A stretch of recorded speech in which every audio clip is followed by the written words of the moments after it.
All right, and whoa, welcome to Oh, the Hinge Games live stream. Are we?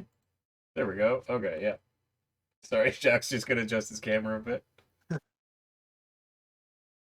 Okay. wow. And so, what we're gonna talk about tonight? Basically, just recapping what we did over the last week. Uh, I did. I integrated New Game Plus into the game. That's pretty fun, pretty exciting. And I'll actually just launch it right now. And what else did we do? We got um trying out some new stuff with audio and things like that. Hold on one sec. Go. We have some music now. Um, but basically, yeah. So new game plus. I think I had a list of things here. We should usually have like a topic of stuff we want to talk about. Yeah. So new game plus. Did some more story work. Some really interesting things happened with story. Uh, basically we have. I found some stuff where it's like because we have Babylonian mythology and we have Egyptian mythology, and I found one where they actually overlap. Like there's an Egyptian character that meets a Babylonian character in like the actual story, so that's pretty neat. So pretty happy about that. And then yeah, new game plus. It's been on our plan for a long time to do that, and now we're just basically finally implementing it. Uh, and basically beat the game, do the credits, and then you go back to the village hub and you can do the post game hub and explore all the areas you didn't before. But also in the main menu, you'll now under difficulty settings. I guess I could let me grab a controller and see if I can get it going. Just launching the game now. But yeah, new game plus. So when you select difficulty, there will be easy, normal, hard, and then new game plus, and it'll be there's new game plus one, and when you beat that, then you'll unlock new game plus two, new game plus three, and then that'll scale the difficulty and everything like that. We'll have different items that get unlocked when you get to like new game plus one. Like only legendary items will be available, or legendary items will be available in the regular game, but they'll get unlocked when you do new game plus. Stuff like that. All the fun stuff Yeah. for all the hardcore gamers, pretty much. Hmm. Yeah, yeah. I've been playing a lot of Heroes of Hammerwatch, and they just like. So I made the mistake of not starting a private game, so I should have it unlocked now. And okay, yeah. So this, and I should actually add a notification to or a symbol or something on the save game slot because like okay, if I go new game, right that. Oh, there we go. Okay, so new game. And then, so here you have New Game Plus, and it's plus one. But then after I beat New Game Plus one, then I'd unlock New Game Plus two, and etc. etc. And there are people that have, like, in Heroes of Hammerwatch, there was somebody I played with who I think had been like New Game Plus 500 or something like that. Whoa. Yeah. Is out of curiosity about the difficulty settings. So for New Game Plus, is that just for the insane people who finished out on insane, or is it for anyone? Or No, is it's it for anybody. So for if you beat the game once on any difficulty, you Yeah, unlock New Game Plus. But yeah, New Game Plus is insane difficulty plus yeah. extra difficulty modifiers. Okay. And you'll notice here it says New Game Plus difficulty is locked. Mm-hmm. So like if you go any other difficulty mode and you decide, oh, this isn't what I wanted, you can just pause the game at any time and switch to an easier difficulty mode or a harder difficulty mode. Yeah. But if you're in New Game Plus and go to a lower difficulty mode, then it's no No, longer you the can't. Plus. Yeah. Okay. So if you start a New Game Plus mode, then this Yeah. option is grayed out in the options menu. You can't change Nice. the difficulty anymore.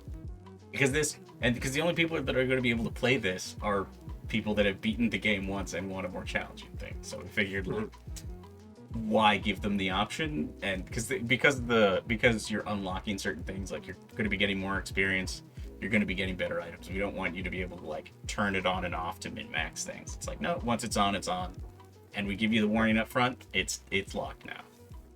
Nice. Yeah, yeah. So that'll be fun. It's going to be like this is one of the things like in terms of balancing difficulty. Like I've already kind of got over like how hard it is or my approach to balancing difficulty, and I don't even know if it's accurate enough. And then here's another thing of like, okay, with New Game Plus, how do I make sure this is balanced? I don't think you have to be honest. Yeah, I think there's a small amount I'll do, Yeah. and then go from there. What I mean is you target it for the insane gamer. Mhm. So it's Yeah, at least that's yeah, what they like did in Diablo and Torchlight. Is like you have to finish Mhm. it on normal, then Nightmare, then Hell, and then Yeah. whatever's after that. So Yeah. Well, because like a one lot of of the people interesting things about New Game Plus that I added, which I'll have to cap, is like New Game Plus adds more projectiles.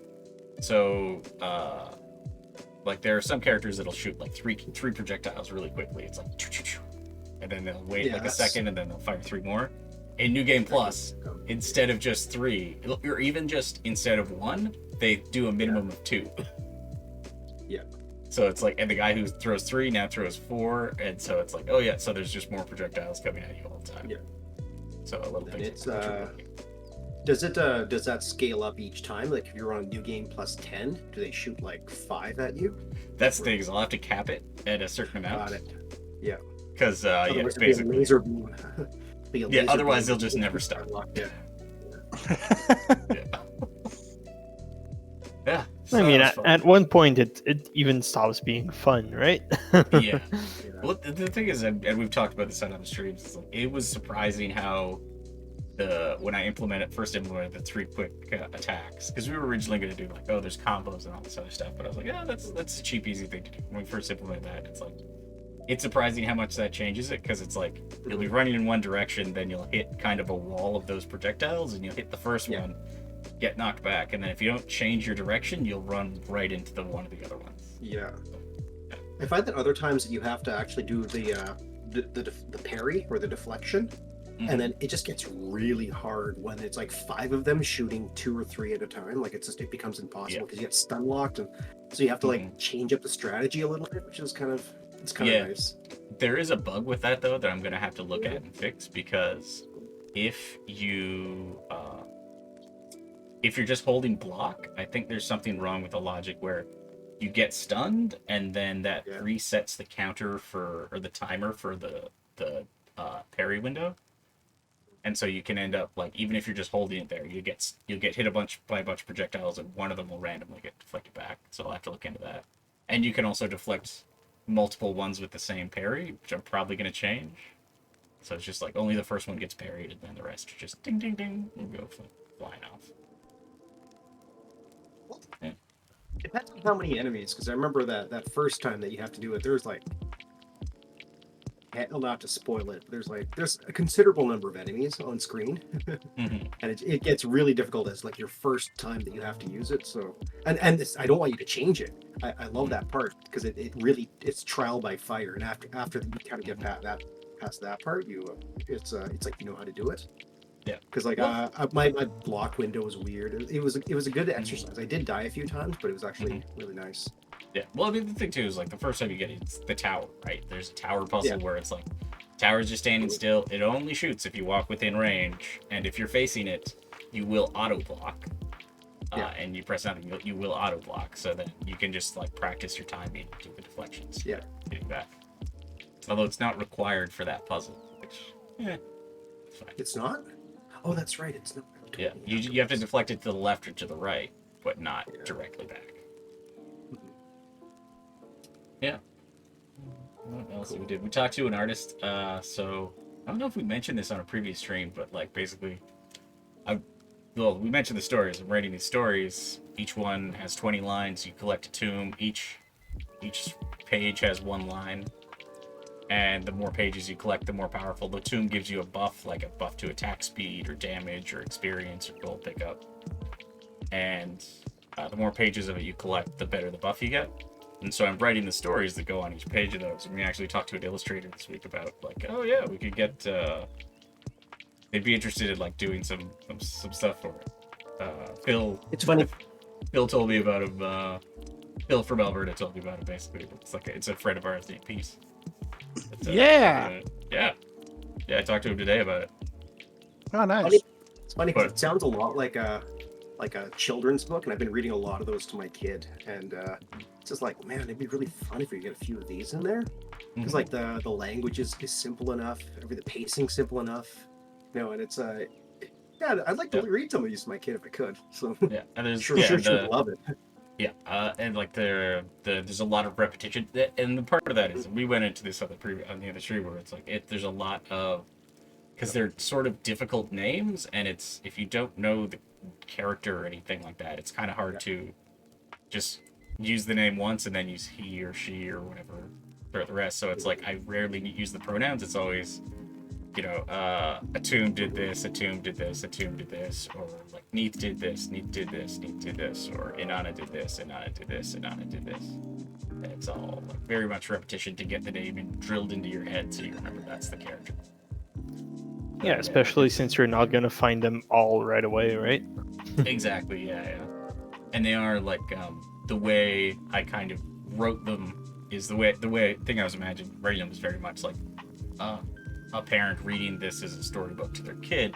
So there's very much a lot of each sentence could be an illustration on a page, where it's like it's not doing the same thing, or there's not a lot of like, all of the descriptions are very isolated to each sentence. So it's like, oh yeah, this sentence you could do a certain page, and then the next sentence it would be a completely different image because it's describing something else happened. Yeah. And there's some things I already have a list of things that I don't like, and I have to clean up some loose plot threads and stuff like that in a few of them. And there's a few, definitely I'm gonna have to get some people to review it, because I couldn't figure out. It doesn't feel like the right way it should end, but it actually kind of does in a lot of ways. So I gotta. I don't know what the equivalent of play testing a story is, but yeah, basically that. Get some notes. I'll read it to my kid, and we'll see if she takes it. Yeah, sure. She needs the pictures first, though. That's the problem. Yeah. Okay. Yeah. I do everything in order. That's the thing, though. Is like the storybook thing is kind of a stretch goal. So like, want it in there, and this is a long way off too, because like I'm not. But it's also the nice thing about it is kind of the method that we use it, where we might even try using it for the animatics, because we do have to tell a story in the game on a just kind of through an animatic type thing. So it would be nice to actually have that as a test run for our animatics, which could also be pretty nice. So, okay. Yeah. So even if we're to like keep the style kind of the same way, we're supposed to kind of keep the character design the same way, and then it's kind of like give it like the treatment that we want that kind of ties the game together. So yeah, hopefully that'll be nice if we do something like that. Yeah, for sure. Do you want to talk about anything you did this week, Jack? Well, the only thing I did this week was low poly. You started a few streams. Yeah. Do you want to talk about your experience streaming? Well, the streams were kind of interesting because it's like, it was sort of like I was just gonna put on my whatever Monday, like whenever I have kind of like a repetitive, I don't want to say mundane task, but whenever I ever have like one of those tasks where I can kind of like not be completely dialed in, where it's just kind of like unwrapping something. Do you guys know what unwrapping is? It's like when I make a model, you have to kind of like take the model and lay it flat so you can texture it. That's the best way I could put it. Yeah, you have to lay out all, like if you imagine a cube, you have to lay out all the faces of the cube into one flat plane, so that, because you're putting a texture on it, right? Like an image. So you have to lay out the cube in a way where but obviously our characters are way more complicated than cubes. Yeah. So there are these massively and the tree. I don't know if you've seen the tree. Yeah. That's it. You can imagine all of the faces on a tree with all the branches. It's like it's crazy complicated. So I've been unwrapping this past week, and I've been doing the hair, and then hair unwrapping, and I put it on these earlier streams. And so what I did is I just kind of like spammed a few of my art friends who were kind of hanging around, seeing if they wanted to join and just talk shop while we work. Nothing NDA breaking or anything like that, but it was kind of cool. Like we just, they're just kind of. It's funny because even though that I was doing something a bit more on like the not so nice for most people to watch side, they were like looking at it and saying, "Why are you doing it that way? Why didn't you try this?" I'm like, "Oh, that's faster." It's like, "Oh, that's cool. You did it. You do it like that. Oh, I should try that next time." Like there's some of that's going on, but it's like it's really just kind of shop talk for artists, which is I think I might do a few more of them still. Yeah, it's cool. I think because we did a few. I was on one of them too, just hanging out talking to you guys, and I realized I didn't get a lot of work done that afternoon. Because sorry. I was doing one of those. It was fun though. Like it was fun to catch up. There was Emil was on there. I haven't seen him in like I can't remember how long. And yeah, it's fun to hang out, but it's definitely not like because I'm writing the stories right now, so I'm doing a ton of research and a ton of writing, so I can't have a conversation and write a conversation at the same time. Yeah. Unless that is the story I'm telling, it's like, and then Odin unwrapped the tree. Using the unfold modifier. And yeah. So Can you get to Valhalla with an unfold modifier, you think? the what? Probably. Can you get to Valhalla with that modifier?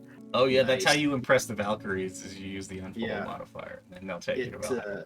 Yeah, the unfold modifier, apparently that opens the Bifrost, they say. Is that a thing or is that a Marvel thing? No, yeah, that's the Rainbow Bridge. That's taken from mythology.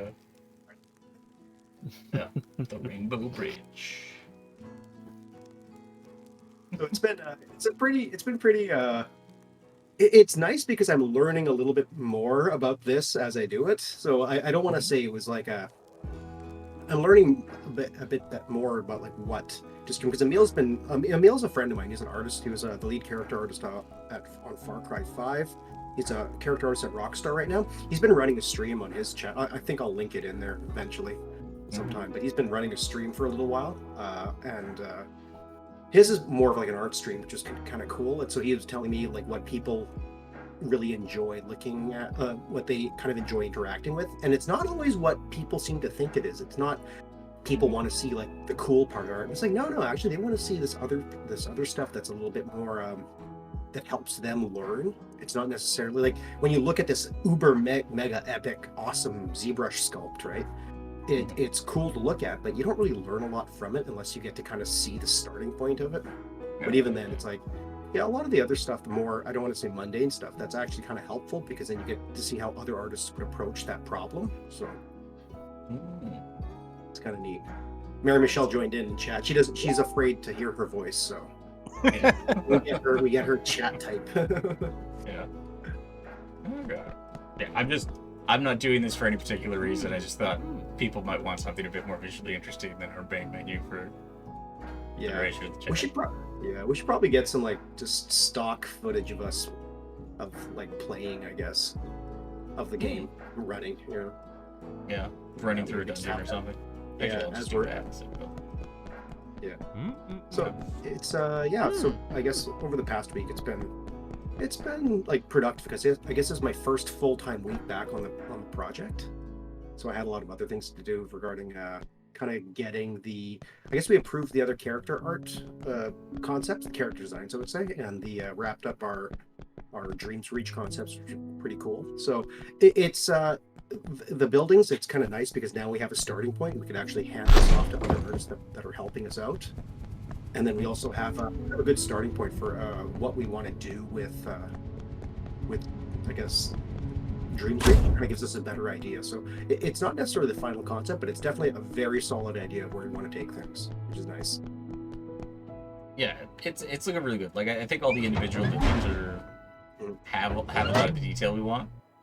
Yeah. And then it'll just be a matter of because I think the way we're gonna build everything is sort of modular anyway. So there's definitely going to be a lot of kind of playing around with the placement of everything and making sure it sort of flows so characters can like, easily get from A to B and things, and it's readable going from those places. Yeah. So aside from that, it's weird because like I did a lot of work, but I don't have a lot to show. It's one of those kinds of weeks, right? It's like the one thing I did for the entire week. And it's a bit funny when I explain this to some friends and family of mine. Like they often ask me, how many characters do you make in a week? I'm like, I make like on Tomb Raider, it's like it took me like 4 months to make one. Like, what? You think on Last of Us they got like a full year to make one? So it's like, and so that's why I was like, how many? Well, I mean, I got part of the model done. It was a pretty important model, so I got to spend a bit of time on it. So there's that. But yeah, it's just a bit funny when people hear that because it's not quite what they expect. Yeah, I think it's not the exact same thing, but I went through the thing on similar thing on a few projects where I worked on cinematics, but I didn't do animation. I was just in charge of integrating the cinematic. So I'd be like, oh, what did you do on this game? It's like, oh, I did that cinematic. But I can't actually point to anything on screen and say, oh, I made that. It's like, I'm just responsible for taking the animations from Max and making sure they work to the engine and all the characters are placed properly. Yeah. It's so funny because like I just remember when I was studying animation back at school. I think we were kind of talking about like at Pixar, Disney when they animated, it was like they got like each animator was responsible for about 2-3 seconds a week. 3 seconds if they were like senior and really fast. 2 seconds if they were just kind of like a regular animator. And you'd often ask the question like, how many animations did you make? Like, is it like 4 of you that make it? It's like, no, it's a couple thousand. Yeah. And it takes 4 years. Like, what? But they come out every year. It's like, yeah, there's 4 different teams. 4 years in animation. Like, you know, computers sped that up a lot though, but not by much. Still 4 years per animation usually, I think. Yeah. Damn. Yeah, it's a lot of work. So the nice thing about, I find in games at least what we're trying to do is we're trying to find clever ways to reuse things without making it look too obvious. And there are ways that a lot of games do that, where obviously the old school obvious one that Diablo used to do was you'd get the same character, but then it'd just be like a different color. It'd be like, oh, now it's red. Oh, Yeah. now it's red. Oh, And the then- ice wolves, they're blue. Oh, these ones have gray pants. We'll be doing some variant of that. So Oh it's yeah, not- we already have Yeah, the logic in there. Like, the guys you see on screen right now, turtles, they actually have logic in so that they have slightly different colored armor. It's all orange, but it's all slightly different shades of orange. We haven't like really amped it up or anything. But yeah, it's all in there just for. Because I think at one point, we weren't sure if we were gonna have sort of different teams. So I think everything's sort of made like a StarCraft character where it's like, okay, if they're on the red team, then this part of everybody's armor is red. Mhm. So you can kind of see like that's what the orange bit is on these turtles. So, and it is set up to be modified, and we can change it as needed. Yeah. It's cool. Yeah. And- I don't. Oh, go ahead, Phil. I don't think people realize why video games have such big teams sometime, right? Because we're talking about hundreds and hundreds of people on AAA titles. Oh yeah. Yeah. It's really funny because when I started in the industry, it was like, 10 people made a game. Like that was in the PS1, PS2 era, like the start of the PS2 era. It's like 10 of us could make a game. And then it's like one artist. But then I think, and if you look at the credits in the games way back then, it's literally like 10 to 12 people. If you don't include like the publishing department that was in there. And now it's like, it's just, by the time PS2 shipped, by the time PS2 was ending, it was like 100 people per team. And then by the time Xbox 360 ramped up, it was like 200-300 per team, and then it just nearly doubled by the end of that cycle. And it just seems like each production just requires more and more and more staff. And I don't know about the design side, but I know on the art side, what happens was, so if you can kind of imagine, the big jump for us was when it went from like the CRT TVs to the 720p. Which was basically 4 times the resolution. So before you had these like blurry, tiny 512 by 512 pixel textures, but now it's like that's too blurry and small. So now you need like 2048, right? Or now you need 1024. You need to quadruple that. And so when you quadruple that, then it's sort of like, I guess you kind of see like the eye was like a smudge. It was like 3 pixels for each eye. But now it's sort of like, okay, now I got to like do the eye detail, and I got to put like a little highlight in the eye. And then the next generation came out. I was like, oh, I got to model an actual eyeball now. And then I think when PS4, like on the Tomb Raider, we're like counting how many eyelashes you have. You have to count how many the different hair and the hair direction. We have to the pores that you have here are different than the pores you have down here, and you have to like map them, and it's like, and people can actually notice the difference between them. Like, you can't just put a noise and have Yeah. people. Well, I think my understand. favorite example was like, I think it was like a Tony Hawk game you worked on where you said it's like you could do 10 pairs of pants in a day because it's just a slightly different color to Yeah. texture, right? But you can Yeah. do that on any monitor you can. Yeah. Yeah, because like I think the resolution's so high now, like now with the 4K TVs, like it requires so much. I think that's what a lot of people don't realize is like when you have to paint, I guess when you have to have pore detail that you can see, it's like that's a far difference than like having 3-pixel eyes, right? So Yeah. Yeah. For sure. and then of course it's not, and that doesn't end with just the art, like the animation. We had to sculpt like 120 different micro expressions for the face for when you speak, because I think that there was like the animation. I don't know if you guys have noticed, a lot of the animations in these later games got a lot better. Like they've gotten pretty much to film quality now. Well, close to film quality, I would say, not right there. And the animations are it uses the same systems that film has used now with the blend shape facial action coding system. And it's pretty deep because now you have to have like this underlying anatomical knowledge of the face. Now you have to have an understanding of how, like, you know, the muscles overlay on top of bones, and you have to sculpt all that. And then the animators now, before they were just like, they had a job on going, and then now they have to do for expressions and like capture actors doing it.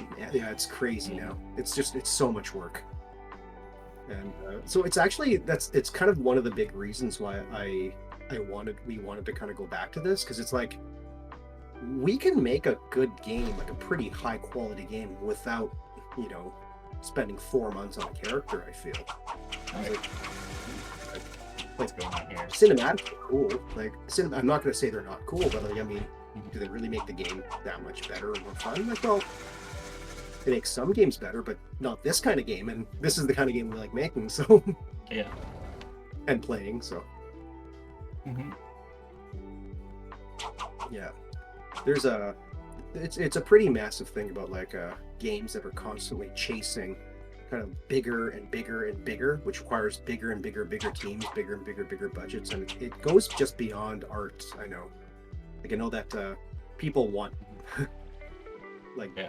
Well, it's been more interesting stuff. in the last few years though, because like with like I don't know what started. Like, was it Fortnite or like Breath of the Wild, where it's like, okay, no, this is a simpler stylized type of art that like a lot of games now are emulating Breath of the Wild, and it's like, okay, we don't need to go for like photorealistic. We can actually do this kind of simpler stylized thing that still looks really good and people really like, but I think but it's it's way always cheaper been to- there. I think there was always like these two trains, I guess. So this is my theory on it. I'm not 100% sure, but what happened is you had those games that chased hyper realism, and they're amazing. Like you have, you know, The Last of Us, or God knows what else, kind of in that vein, like all the David Cage games. And then you've always had Blizzard games. You've always had, you know, Overwatch, Fortnite. And the thing that that I personally realized, was the ones like the Overwatch, those games are much more kind of nicer to watch for streaming, I think, because you kind of understand what's happening a bit more. I don't know. The thing is that, because I wouldn't say like, I guess WoW is kind of like that, where it's a lot simpler. Because the thing about a lot of Blizzard games is like, I wouldn't say, because a lot, I guess maybe I'm thinking of like their high res trailers and stuff like that, but it's still like very high quality. It's not sort of I don't want to describe it as cheap, but like way less expensive, kind of like Breath of the Wild style. But a lot More stylized. Yeah. Oh, yeah, you mean well, just kind of like the cell shaded? Stylized, because like Overwatch is very stylized, but all those characters are incredibly expensive to make. Yeah, Right. yeah. Like it's a month to make. It's at least month to 2 months to make each one of those. I think. Like it's not cheap. Yeah. Whereas like it's like, I don't know, like, and that's why I keep coming back to like Breath of the Wild, maybe Genshin Impact, maybe, and there's a few other ones. There was one you posted in Jack that you mentioned. There was like a guy we knew that worked on it. That was what's that called? But yeah, it's very similar style to Breath of the Wild, and it's like, yeah, it's you can crank these out a lot faster. And they're more performant. Like you don't need as powerful a GPU to render them or anything. Mm-hmm. We're Run kind of a doing lower something a end bit in between. I think we're doing something. Actually, no, we're doing something a bit more like Overwatch. I think, style-wise. So Yeah. it's not the thing about Overwatch. I would say though, because I have a lot of friends that work there. In Mhm. fact, there are some guys from Bioware that you worked with that are there now too. Like Fred was Mhm. there, Rod was there, and it's the work. It's less work itself, but it requires a little. I don't want to say more artistry, but it Mhm. requires somebody with a high level of artistry to deliver that. Like it's not. Mhm. Um, Oh yeah. it's still pretty technically challenging to make that, and it's a lot harder when you actually try doing it because it's like you have to build up a repertoire of aesthetics, Mhm. and it's something if we had like Matt Sifton in here or something like that, an animator, they'll talk about appeal, and it's something I kind of wanted to get into it like in a later talk where there's a lot of things that you have to do to kind of get a character looking appealing and memorable. And there's like these, like I think Disney kind of hit this formula where when you see a character in a Disney movie, you know what it looks like. Like you know it's Disney. They're very relatable. They're very high in appeal. They animate incredibly well. But it's also like anime also has that. Like Sailor Moon has that. So does like the Pokemon characters. Yeah. But the thing is, like, I think Matt Groening had a really good approach to it, which yeah, he talked about a lot. Was basically Mhm. having unique silhouettes for all his characters. Like you should be able to Yeah. identify them just by their silhouette. yeah, it's funny. Kind of a very, very kind of famous uh, artist named Moby Frank. He worked at Valve, and he did Team Fortress 2, and his entire thing, like the thought process that went into the characters of TF2. And by the way, I think that was the one that started the trend, Team Fortress Mhm. 2. Oh yeah, I can see Was that. Yeah. yeah, it was so heavy on in terms of like the silhouette. Was it the fact that this like you have these silhouettes, or you have the heavy, you have the scout, and everything in between, and the information you immediately get from that was the size of the mass equaled the hit points. So the heavy had Mhm. twice as many hit points as the scout and the engineer. So the thing is then twice the mass, but also half the speed. So it was a whole bunch of other things, but also the weapon, which was kind of always held right above the kind of the red or blue t-shirts, Mhm. that was kind of around like this kind of range, the mid range, and that was kind of told you everything you need to know about how you're going to be attacked. Because there's the bazooka, Okay. and so that all kind of contributed to everything like that. And it was basically they did a couple of drafts of it. The first draft of Team Fortress 2 was it was a more realistic Counter-Strike looking game based on Team Fortress 1. But then all of a sudden they're saying like, this doesn't quite work, and they just kind of went back to the drawing board and redid it all from scratch, and now it's freaking amazing. Yeah. So, and they just Yeah. they went back to the Looney Tunes. Mhm. Yeah, I think that was like part of that might too be like if you make it too realistic, like because that's kind of Counter Strike's bailiwick Yeah, is, but because you have like all of these different classes, and it's like okay, you really lean into that and differentiate with them, hmm and you can only really do that with a cartoon, right? Because like generally yeah, classes, people don't really run that fast if because all these guys should be in shape. It's not like one guy's Mhm. out of shape, so he's really big and he can only run at half speed. yeah. Well, yeah, it's interesting just because like a lot of other games started borrowing on that. So Tracer has that now, like Tracer in Overwatch, and then you have Reinhardt, and they kind of adhere to those same conventions. The funny thing is, I never played a lot of Overwatch. I love the art for it, and I know that I can't get addicted to that game, so that's why I'm not playing it. But Yeah. I do study the game a lot. Like I've studied a lot of the art. I've studied how the making of the art, and to me, I've always felt that it was harder to understand what was going on as Mhm. opposed to Team Fortress, which was red versus blue, right? Yeah. And then like the environment design was very like the blue team was always like right angles, whereas the red team was very like it was very 45-degree angled, and it was made of wood versus steel, and it just they played on a lot of these themes that we're trying to carry on into our game. Mhm. So yeah, it's really interesting. And so a lot of those conventions we're still trying to kind of stuff like lessons learned from Team Fortress 2 are kind of brought into our game as well. Like all the heads being the same size, and then kind of the different masses equal kind of different different ways, the different sizes. I guess they kind of alter the different attack speeds or the different speeds, the different hit points. I don't know if they're exactly kind of the mass related to mass, but it's sort of that same sort of a lot convention, I guess. Yeah. Yeah. Well, yeah, we have concept art for a few of the characters, but yeah, they're still have long ways to go. I think we have proxy missions for most of them, don't we? We have a lot of the mob meshes too that I did a few years ago, and I revisited them. They actually still hold up, so I'm still pretty happy with them. I'll make them eventually. Yeah. Yep. And yeah, that's all for this week. Yeah. Okay. All the work that I did for this week. Yeah. Yeah, I'm trying to think. Do we have any questions from chat? Phils, do you have any questions? We have two Phils here tonight. Can you show off any of the art that you have so far? Sure. Do you want me to show well, I guess, do I have to take care of it, or do you want to kind of... We will have a Google Hangouts thing here. Sure. Let's start a Google Hangouts. Then I'll share the browser.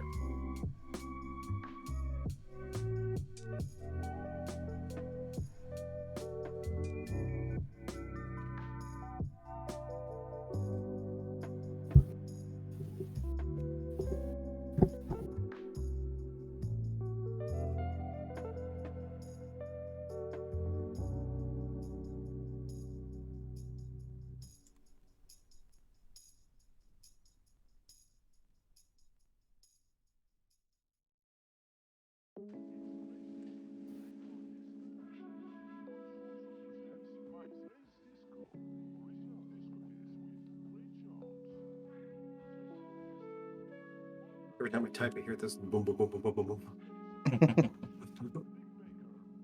Okay, so you're sending me a hangout? Yep. How do I send you? Oh, there we go. So I'll send it to you in Slack. All right.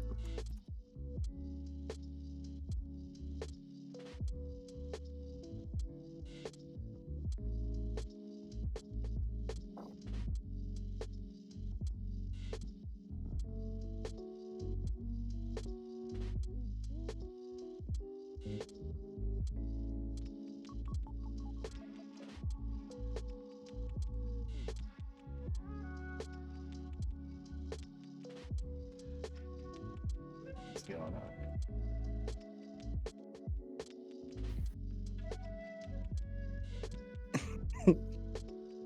Got dead air. That's what we got right now. Sorry. You finding it, or can you tell us a little bit about what we're going to be looking at? Well, I'll show you the first concepts I did. Is this stuff you did or stuff you contracted out? This is stuff I did. Okay. And then kind of a lot of the contracts loosely based on this. Okay, cool. Yeah. And is it characters, environments? It's character. I'll get to some characters and some environments, some stuff I contracted out. Did you do weapons or? Not yet. I will though. I have an idea of where the weapons are going. I have some stuff, but nothing kind of showable yet. Okay. So one day we're gonna have more than javelins, right? Yeah, that's the plan.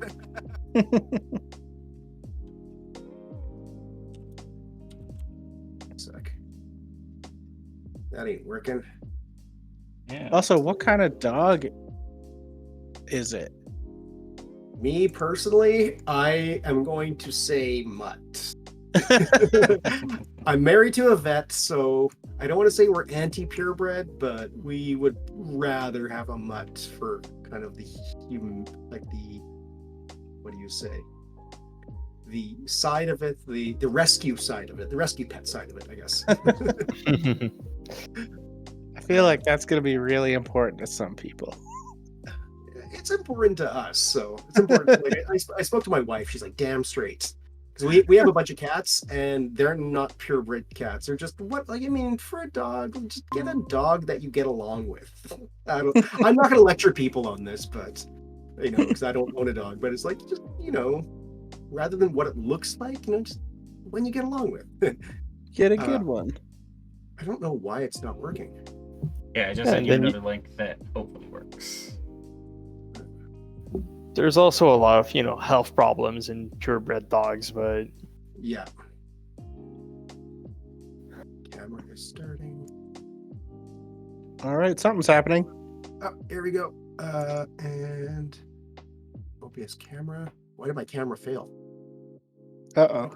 Oh, you don't need a camera. You just need to share your screen. Just go present now. I'm just seeing a vibrating bee. That's because my name's Bjorn. Oh boy. Yeah, we should. I'm here. Camera failed. I don't. Oh, present. It's grayed out. Ready to join? Okay. Asking to join the call. There you go. Oh, There we oh, go. something's about to happen. I believe. Yeah. Did you share your screen? Yep, got it. All right. So, Oh, Yes, this was mute the- yourself? Or wait, I'll see if I can mute you because I'm hearing an echo. it's like I'm in the vortex. I'm in Christopher Nolan's what's it called? The Tesseract. Yeah. Yeah. Okay. Here we go. Wait, So- wait. so Can the you, first- Can you mute yourself on the call though? Oh, Turn off the yeah, mic sure. on the. Yeah. Got it. Is that better? Yeah, that's much better. Okay. Yeah. So yeah, okay, so this is the first concept I did. It was kind of loosely based on a blockout I had done on a skeleton we had. I can't see anything. Yeah. Oh wait. Blarg. That. Okay. Don't worry, it's on me. Okay. I am presenting. Yeah. Yeah, you can see it. Yeah. Should be able to see it now. Awesome. All right. So okay, let's go watch this. Sure. Okay, so this is like the first one. Now the thing is so in the Babylonian level, we really wanted to have like a it was going to be based on lizards, and the second thing was we kind of wanted it to be, well, two things. We wanted it to look like it lived in the culture, it had its own culture, like it wasn't these like non-sentient zombies, right? And the other thing is we also wanted it to have, so we wanted it to look like they had craftsmanship, they had different kinds of I guess it's very loosely based on the Babylonian stuff, where it uses the same materials like hard leathers, stones, well, soft leathers, stones, suedes, and just big stitching. I guess that's kind of the best way to put it. So the turtle sort of exists in this. So the turtle was this other one that I made. The thing that I realized was a lot of this finer detail I put into like the armor, you can't get it washes out. So what I'm going to have to do is I'm going to have to probably go back eventually and model that in or sculpt it in. Okay. Just so you can see a lot of that stuff, because right now it just looks like a big shiny blarg thing, but it's supposed to be kind of metal. I think I'm going to have to probably give it a proper leather treatment for the camera, things like that. So this is kind of what the turtle that we have in the game, and the third one for the Babylonian level was going to be this little alligator thing. So just giant stone kind of medallion things, a lot of like leather work, lots of rope, lots of stitching. So that's kind of the base materials for that world. Is there any reason you decided on those particular animals? They all had some kind of they all of them tied into mythology somewhere.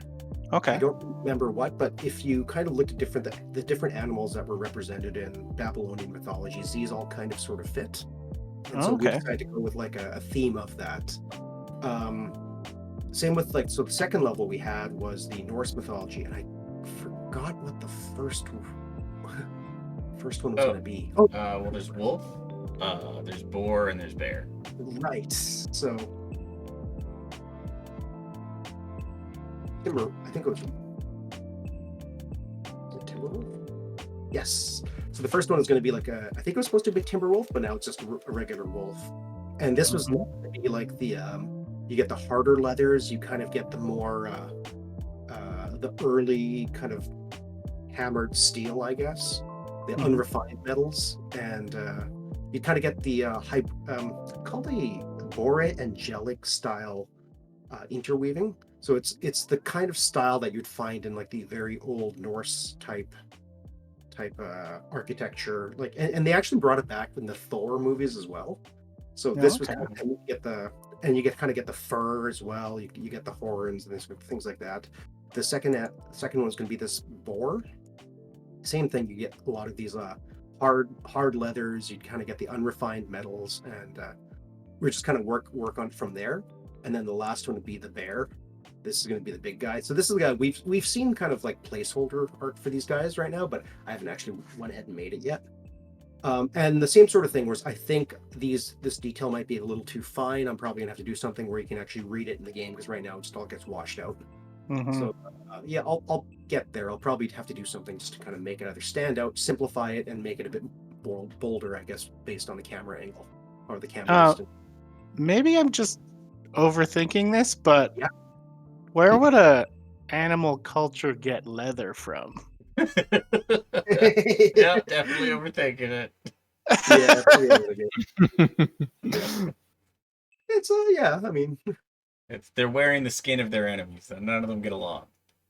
yeah, Okay. that's about right. Yeah. I mean, they're it's not the first like anthropomorphic animals that you've seen, so it's the same sort Yeah. of thing. Yeah. And then so then we should I just start showing the work that Gina did for us? Yeah, sure. Yeah, so okay, I guess I may as well just start showing it. We're not posting it up yet. We'll get there, Mhm. but where are we? So I'll show some of the work. So because I was taking on so many contracts, I didn't really have a whole lot of time to do anything else. I basically, funny enough, I hired one of the artists who was pretty much one of my big inspirations for a lot of these designs to do the character designs for me. Perfect. Yeah. Yeah.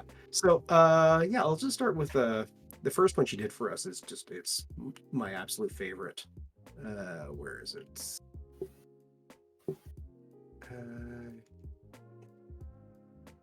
Yeah, here it is. So this is our concept design for Neath.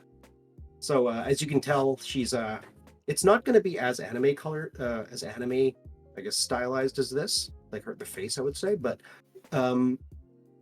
it's very Korean. And if you haven't noticed the other kind of designs I've done as well, it's Korean in the way that it's based on very big, readable, bold, bulky shapes and kind of more, I guess, wavier, curvier designs. So Warcraft pretty much has a few things, and I guess World of Warcraft has been starting to move towards this, but a lot of the stuff that they do is still very much based on pauldron armor, but armor has to be a texture, and then you kind of get like the legs, which also has to be a texture, and there's not a whole lot of variant they can do outside of pauldrons, I guess. Mm-hmm. And everything else has to be, whereas we can start playing around a lot more with like the shapes that we wanted to do. I can, on a later date, I'll probably get into what we did to kind of get to this design, because it was a lot of mood board, a lot of reference searching, and a lot of kind of like working to build up to these sorts of things. And and the key things I wanted was I did not want to have like a, not to kind of put them on the spot, but whenever you see Neath done in a game, it's always like a scantily clad, big busted Neath, like in the other games, like the one from High Res or whatever. And it's a good design, except for that's not the kind of thing I want to make. Like I don't really. It's especially if it's for kids. Yeah, and it's just like that kind of thing doesn't really appeal to me. Is the other big thing. Like I don't really care about making stuff like that. And I don't care about appealing to that audience either. Or Yeah, well, it's I do not. play a lot We of don't games want to with that, so appeal based on that. Like Yeah. we don't. That's not a Yes. selling point of our game or anything, Yeah. right? It's Yeah. That said, I do have a topless next character, which is.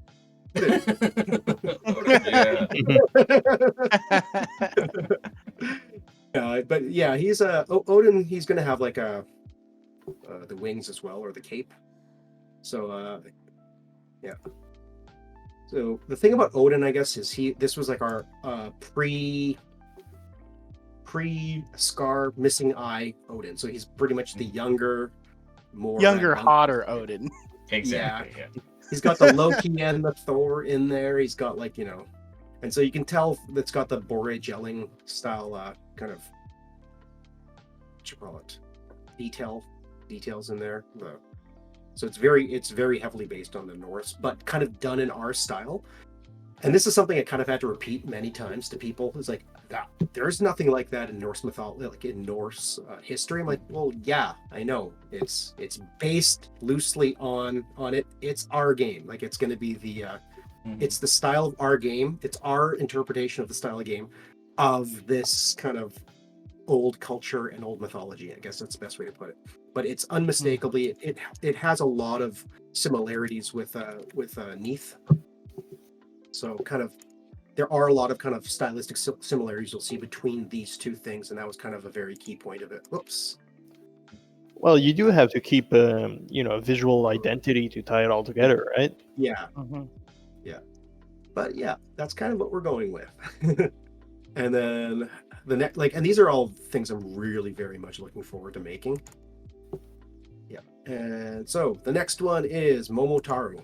It's a Peach Boy. I hope we haven't spoiled this yet, but this is kind of one of my favorite stories when I was growing up. I have a Childcraft annual of a myth and mythologies book, and so I guess this was called the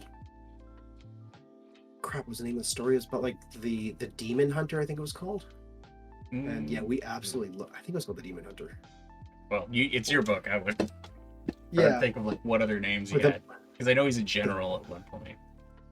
Yeah, there was none of that in the book I read. Wasn't some boy? Because I thought you showed me some of the, and they were like ogres. They weren't demons in the book or something. They were ogres, They were like red masked ogres with horns, I guess. Yeah. Like they were oni. They looked like oni, but they were referred to as ogres in the book. Yeah. So, it was called the. Yeah, I forgot the name of it, but it was like I loved the art for that. I loved the story. This guy was always one of my favorite characters. I would say that this is not a traditional Japanese garb. It is very kind of true to like a lot of the Momotaro drawings you'll actually find, but I think this is actually more of a Chinese style design, I believe. I sent her a lot of these kind of I just say East Asian inspired costumes from the time, and a lot of kind of almost cosplayish type costumes, and we kind of built it up from there. There were just a lot of elements that I kind of wanted to keep, and one was kind of like the it's called the double pants thing, the baggy pants thing, the dress pants. Yeah, and, dress pants. I like it. Hides your feet while you're doing while you're sword fighting. Yeah, so, and as for the materials, this is going to be kind of more refined cloth, much more detailed handwork. So as it's the final level, it's going to be a lot more based on intricate handwork, much more intricate carving. Things are going to be a lot more, refined, I guess, as you kind of go throughout the game. So I don't actually. I think we went over this last week. Everything is chronological except for the Egyptian. But in our game, the Egyptian becomes completely mystical, so it becomes kind of changes. So you kind of get a sense of progression throughout the game based on like the farther you go, the more refined and more refined.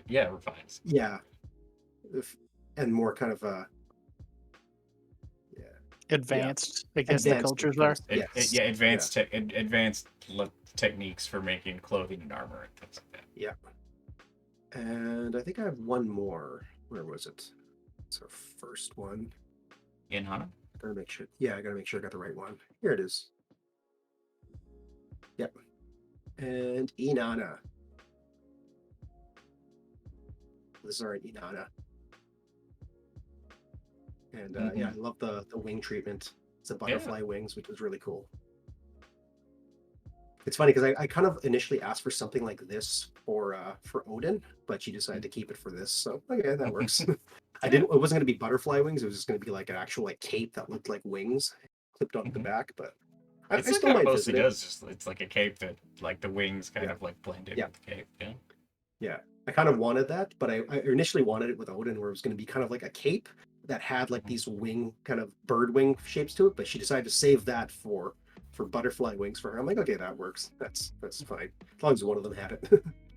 But yeah, I was really happy with kind of the design. So she was pretty much one of my big inspirations when I was doing the original drawing. So I was super stoked to actually be able to hire her to do all of these. And she's got one more coming. At least one more. Coming soon. Yeah. Yeah. Yep. And where was I? I could also show the. Oh, that's our. Mhm. Just to kind of go backtrack a bit, if you want to see what the unwrapping thing is. And this is my 3D model. I don't know if this makes any visual sense to you, but then I have to take this model and flatten it out. So I'm in the process of doing that right now, and it gets really difficult when you have something like this model has this crazy hair, and when I have to kind of do this hair, I have to, where is it? Do it like this. So it fits all into one texture. So this was that was pretty awful, but hey, it's the tedious stuff. It got done. Mhm. On to the next. Yeah. Then I have a question about that. When Yep. after you unwrapped it, how do Yeah. you know what's what? I don't think I have to. No, now Oh, that it's there, for then I can hair start specifically. painting it. Yeah. Well, how do I know that it's hair? Oh Well, no, are you I saying think how do I know that which pieces Yeah, correlates to what? Yeah. Well, what I'll do is I'll do a bake of the kind of like I'll make the all of these brown, I guess, and I'll bake it onto the texture. So I'll know that everything that's brown will be the wings, everything that's red will be the hair, everything that's white is gonna be the shirt, everything that's skin color is gonna be the skin. Like I'll do it. I'll kind of separate it out like that, That and makes then sense. yeah, and then I'll kind of have an idea, sort of. But then the new programs now they don't require that you have to know. They just requires that exists. And then what'll happen is then I'll start like painting on it in like kind of in a 3D painter. Oh, please Mhm. don't crash. is this going to be one texture for all of it, or is it going to be multiple? I think it's going to be multiple. I'll have one for the hair, Yeah. and separate one for the hair, and then separate. I might do separate one for the wings, or I might just do all of it on one. I haven't really thought of it yet, but I think the hair has to be on one for, just because I might give it a different treatment. I might put the wings on another one because of I might kind of want to do some other animated effects type thing on it. But Oh right, yeah, because we're gonna have we were gonna Yeah. try and do some stuff where the leaves turn into like yeah, kind of like wisps or like yeah, was it like fireflies almost? yeah. Like Fireflies will have not a actually like diverse type. buzzing around, but just like gliding up. Yeah, And we're gonna do yeah, that with it. Try and do it with material, if not a particle yeah. effect. I just started looking at videos and I don't really fully understand how it works. So yeah, that'll be a fun learning experience. Maybe I'll stream it. Me learning how to do something. Okay, so where was I was going to talk about the stuff that Mike did. Okay, so we actually got some buildings designed for Dreams Reach. I think we posted some of them. And yeah, so Mhm. this is our armory. Ooh. So the basis for the architectural style was going to be Art Nouveau. Did I go into this before? There's specifically A bit, a yeah, a little bit. town it's called Riga in Latvia, I believe, that has a lot of these Art Nouveau buildings. And it's the main thing I wanted to do was kind of um, get it looking like that, like heavily influenced by that, but also kind of gamify it a bit. Mhm. So yeah, we hired someone who like an artist, Mike Deng out of Toronto, who just is very cool style, I would say. Mhm. And he kind of gave us a treatment of how we were going to do this sort of thing. This is actually one of the only kind of Celtic buildings because this isn't really a building. This is sort of like a shop that the Celt. I don't know if I should kind of go too far into this. Maybe I'll skip that one. Then it's just a bit of a spoiler. We got the totem shop in there. So and the cool thing is all the signage is now just kind of integrated into the building, which kind of works well for our game. Yeah, that's really good because it reads so well from a distance. Yeah. Mhm. I don't know how I feel about the Training. two eyes in the book. It feels like the book's looking back at me. Yeah, I might not do that. Yeah, I probably Maybe, won't use that. maybe just have one, you know? Yeah. I'll think of something. Have like what is it, the Merovingian man? The Vitruvian Man, Vitruvian Man. Vitruvian man. Yeah, there you go. Leo da Vinci. We're gonna have Italian Renaissance in there, and then So this was actually something we might get a friend of ours to start working on. Mhm. He's a former lead environment artist that used to work with Bjorn. Mhm. So Yeah, we'll see we might end up yeah, if we get this done, like it'll be this in the tree. It will be kind of Yeah. representing the main village hub when in the trailer we do. So I have to actually get some ground in there and stuff. So we'll see. Mhm. It'll be interesting. Although because it's only those two buildings, we could probably change the angle and make it look cool for that angle. Oh yeah. For sure. Yeah, we don't have to give the game angle for that. So Mhm. you do something. Yeah, we do like because with the game angle, it's very limiting, so we can do something a bit more dynamic and interesting to kind of reveal. Because all we can do with the game angle is sort of pan across, but we can Yeah. have much more interesting camera angles. Yeah. Yeah. Cool. Anyway, that's all I think I got ready to show for now. Cool. Well, it's looking good. Mm-hmm. Bunch of 2D art and a bunch of an unwrap that's mostly done. Cool. With part of it being streamed previously. Mhm. Yeah, I'm really looking forward to seeing how the like with the particles. I say particles, but with the materials, or basically when we execute on like sort of how the leaves are going to work. I'm really looking forward to seeing that. So it's funny because like last week, I don't know if we want to get too much into this, but we were kind of lore building around her. Mm-hmm. We were talking about like kind of what, because like this is going to be kind of a pretty important piece of our village hub. It's actually going to be the most important kind of like central piece to the entire village. And it the oh my god, the cumbersome part was trying to make it look good from this angle, and then because I also kind of wanted it to be maybe even used as like a logo. Yeah, like part of our game logo. Right? Yeah, kind of our game logo. So to have it something like almost like this read, like our designer was going to have to maybe simplify it a bit to try to make this work, but it's going to be kind of like something like that, and maybe see if we can get something to work like that. So we kind of had to work on a couple of angles. So yeah, hopefully we'll get there. You will. You will. Oh, yeah, Preferably this week, because I don't think I have much more time. I'm not allowed to spend on this. I'm not in AAA anymore. I can't be doing the 2 month, 4 months per asset thing anymore. So yeah, I got to wrap this up soon. And on to the next thing. Oh. All right. We're looking good. Thanks. Yeah, I'm trying to think of like what my plans are for the next week, because basically I'm going to be finishing up the stories. That should be in a week or two. I didn't get as much work done today as I wanted, but I'm pretty much done with the first 4 worlds, and then it's just the last one. Came together fairly quickly. I thought I was going to spend 2 weeks on World 4 on the Egypt level, but I found some good, really usable stuff and kind of relatable stories to tell. And then moving on to the next one. I have no idea what. I guess I had, because like doing research is one of the tough parts of this, where I'm just reading as many stories as I can from that place, and just hoping to find one that's useful. And it's like kind of diving in blind, being like, okay, gotta find something. Let's see. Yeah, you'll figure it out.